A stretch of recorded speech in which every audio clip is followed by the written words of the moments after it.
तो जो हम कर्म करेंगे अच्छे या बुरे, उससे जो लिखा है वो अच्छा, बदलेगा क्या? देखो जैसे खेती आपकी है ना, तो कहा जाएगा कि समय आने पर अन्न पैदा हो जाएगा, तो हाथ में हाथ धर के बैठ जाओ।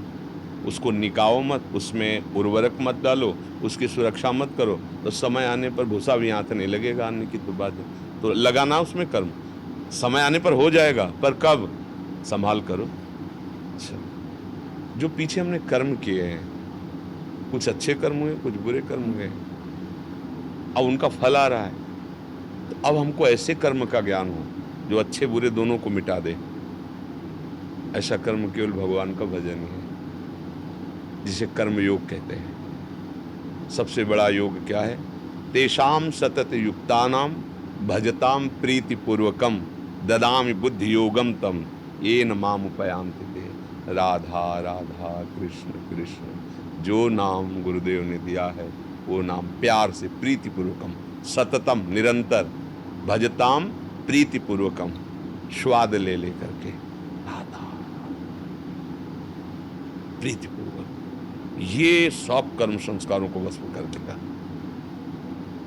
या आत्मबोध, दो ही में सामर्थ्य है, आत्मबोध या भगवान की शरण में होकर निरंतर भजन, सब काम हो गया। जो एकमात्र अपने स्वरूप में स्थित हो गया, सारे कर्म बंधन छिन्न भिन्न हो गए।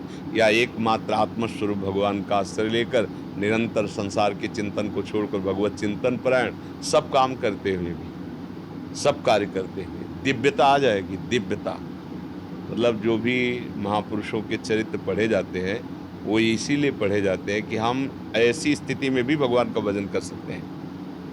भक्तमाल भक्तों के चरित्रों को पढ़ने से बड़ा उत्साह होता है कि वो गृहस्थ हैं, बहुत कोई वैसा कार्य नहीं कर रहे कि, पर उनका भजन चल रहा है। चमड़ा धोना, धो के सुखाना, काट के उसकी पादुका बनाना, समझ रहे?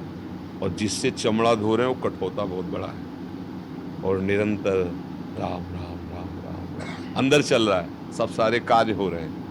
वो कठौते के जल का प्रताप बड़े बड़े योगियों को आश्चर्यचकित कर दिया। बड़े बड़े, एक बार गुरु गोरखनाथ जी श्री रविदास जी के दर्शन करने गए, क्योंकि महिमा भक्तों की प्रकाशित होती है। जब नजदीक गए तो ऐसे चुल्लू में लिया और खा लो, तो खप्पर था, खप्पर ऐसे लंबा दिया। में आया कि है तो चमड़े का धोवन ही ना। गुरु गोरखनाथ जी बड़े सिद्ध महापुरुष हैं। कबीरदास जी के पास गए, तो संकल्प से प्रकट हुई कमाली नाम की कन्या थी।